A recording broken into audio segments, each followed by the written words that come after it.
আজকে আমি তোমাদের সঙ্গে শেয়ার করছি চিকেন স্যান্ডউইচ। ঘরে থাকা উপকরণ দিয়েই কিভাবে সুস্বাদু স্যান্ডউইচ তৈরি করা যায় সেটাই তোমাদের সঙ্গে শেয়ার করছি। আমি এখানে নিয়ে নিয়েছি গাজর, পেঁয়াজ কুচি, টমেটো, লঙ্কা। তোমরা শীতকালের যে সবজিগুলো পাওয়া যায়, বিনস, মটরশুঁটি সবই এখানে ব্যবহার করতে পারো। নিয়ে নিয়েছি কিছুটা চিকেন, এটা ফ্রিজে ছিল 100 গ্রাম মতো চিকেন, সেটাকে ছোট ছোট টুকরো করে নিয়ে নিয়েছি। এতে দিয়ে দিচ্ছি আদা রসুন বাটা, দিয়ে দিচ্ছি লবণ, হলুদ গুঁড়ো, জিরে গুঁড়ো, শুকনো লঙ্কার গুঁড়ো, আর দিয়ে দিচ্ছি 1 চামচ ভিনিগার। এবার চিকেনটাকে একটু মেখে কিছুক্ষণের জন্য রেখে দিতে হবে। সময় না থাকলে এটা সরাসরি রান্না করা যেতে পারে। এবার ননস্টিক প্যানের মধ্যে সামান্য সাদা তেল দিয়ে প্রথমে গাজরটা দিয়ে দিলাম, এরপর দিয়ে দিচ্ছি লঙ্কা কুচনো, এরপর দিয়ে দিচ্ছি পেঁয়াজ। এবার সব উপকরণগুলো খুব ভালো করে ভেজে নিতে হবে। তোমরা এখানে যে কোনো সবজি ব্যবহার করতে পারো। লবণ দিয়ে দিলে সবজিটা খুব তাড়াতাড়ি মজে যাবে, সেই জন্য আমি একটু লবণ দিয়ে দিলাম।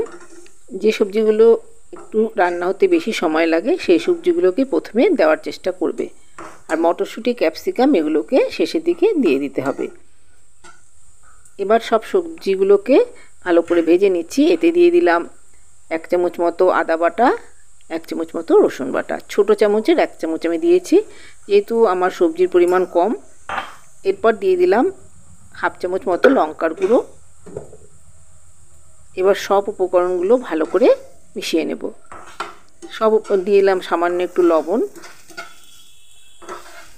খুব ভালো করে সব উপকরণগুলো ভেজে নিচ্ছি।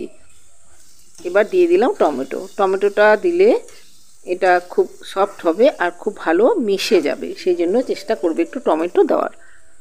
আর এখানে একটা টক মিষ্টি স্বাদও পাওয়া যাবে। এবার একটু ঢাকা চাপা দিয়ে একদম লো ফ্লেমে কিছুক্ষণের জন্য সবজিগুলোকে সেদ্ধ হতে দেব। 2 থেকে 3 মিনিট সবজিগুলো একটু সেদ্ধ হয়ে গেলে ঢাকাটা খুলে নেব। ঢাকা খুলে আরও কিছুক্ষণ একটু নাড়াচাড়া করে নিচ্ছি। দেখতেই পাচ্ছ সবজিগুলো একদম মজে গিয়েছে। এখানে আরও যে কোনো সবজি ব্যবহার করা যেতে পারে, যেহেতু আমি এখানে চিকেনটা ব্যবহার করছি সবজির পরিমাণটা আমি একটু কমই ব্যবহার করেছি। চাইলে তোমরা এখানে ক্যাপসিকাম, মটরশুঁটি, বাঁধাকপি সবগুলো দিতে পারো। এটাকে ভেজে তুলে নিলাম। এরপর আর একটু তেল দিয়ে চিকেনটাকে একটু ফ্রাই করে নেব। চিকেনটা যাতে ভালো করে সেদ্ধ হয়ে যায় সেই জন্য চিকেনটাকে একটু ভাজা ভাজা করে নিতে হবে। দেখতেই পাচ্ছ চিকেনটা দিয়ে আমি একটু নেড়ে চেড়ে নিচ্ছি। এখানে একটু গোলমরিচের গুঁড়ো দিয়ে দিতে পারো। একটু ভালো করে ভাজা করে নিয়ে যে সবজিগুলো ভেজে রেখেছিলাম সেগুলো দিয়ে দিলাম। সেগুলো দিয়ে চিকেনের সঙ্গে খুব ভালো করে মিশিয়ে দিচ্ছি। আমি এখানে চিকেন দিয়ে করেছি, এটা সম্পূর্ণ নিরামিষ তৈরি করলেও খেতে খুব ভালো হয়। এই স্টাফিংটা তৈরি করে রেখে দিলে যে কোনো সময় পাউরুটির ভিতরে স্টাফিংটাকে ভরে দিয়ে স্যান্ডউইচ তৈরি করে নেওয়া যায়। খুব ঝটপট এটা তৈরি হয়ে যাবে। এইভাবে তৈরি করে একটা টিফিন বক্সের মধ্যে রেখে দিলে 2-3 দিন খুব ভালোই এটা থেকে যাবে ফ্রিজের মধ্যে। আমি দিয়ে দিলাম 2 চামচ টমেটো সস, 2 চামচ রেড চিলি সস, আর দিয়ে দিলাম সামান্য একটু ডার্ক সয়া সস। এবার সব উপকরণগুলো আবারও একটু ভালো করে মিশিয়ে নেব। সব উপকরণগুলো ভালো করে মেশানো হয়ে গেলে একটা বাটির মধ্যে নিয়ে নিয়েছি। এখানে স্লাইস করা পাউরুটিগুলোকে আমি নিয়ে এর মধ্যে দিয়ে দিচ্ছি একটু গ্রেট করে রাখা বাটার, আর দিয়ে দিচ্ছি চিজটাকে এর মধ্যে ভিতরেই আমি দিয়ে দিচ্ছি। তোমরা এখানে মেয়োনিজও ব্যবহার করতে পারো।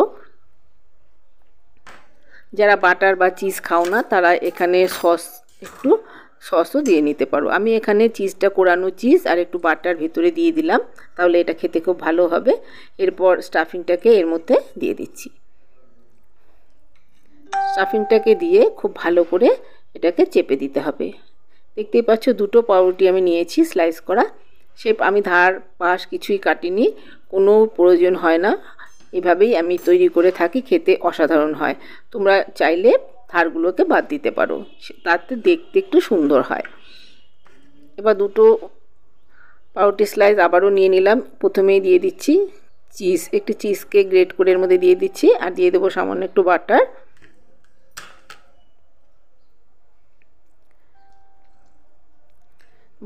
এরপর স্টাফিংটা এর মধ্যে ভরে দিচ্ছি। স্টাফিংটা এর মধ্যে ভরে দিয়ে এবার আরেকটা পাউরুটি দিয়ে এটাকে এর উপরে একটা পাউরুটি দিয়ে দিচ্ছি। এইভাবে প্রত্যেকটা পাউরুটিকে তৈরি করে নেব। এরপর এর উপরে সামান্য একটু বাটার দিয়ে দেব, একটু গ্রেট করে দিয়ে দেবো বাটারটা। তোমরা চাইলে বাটার ব্যবহার করতেও পারো, নাও করতে পারো। এবারে আমি একটু টোস্টারটা নিয়ে নিয়েছি। তোমরা যদি টোস্টার না থাকে তাহলে যে কোনো ননস্টিক তাওয়া বা এমনি তাওয়াতেও এটা বানিয়ে নেওয়া যায়। উপরে একটু বাটার আমি দিয়ে দিচ্ছি, বাটারটা গলিয়ে ব্যবহার করা যায়। যেহেতু হাতে সময় কম সেই জন্য বাটারটাকেও আমি গ্রেট করে এর মধ্যে দিয়ে দিলাম। যে পাশে আমি বাটারটা দিয়েছি সেই পাশটা আমি নিচের দিকে দিয়ে দেবো, তাহলে তলার দিকটা বেশ লালচে হবে আর ধরে যাবে না। দেখতেই পাচ্ছ আমি বাটার যেদিকে গ্রেট করে দিয়েছি সেদিকটা উল্টে দিয়েছি, দুদিকেও বাটার দেওয়া যেতে পারে। আমি খুব কম পরিমাণে বাটার ব্যবহার করব বলে পেছন দিকে দিয়েছি, তোমরা দুপাশেও বাটারটাকে দিয়ে দিতে পারো। এবার এটাকে হতে দেব। দেখতেই পাচ্ছ কত সুন্দর স্যান্ডউইচ তৈরি হয়ে গেছে। এবার সামান্য একটু সস দিয়ে এটাকে পরিবেশন করে দাও।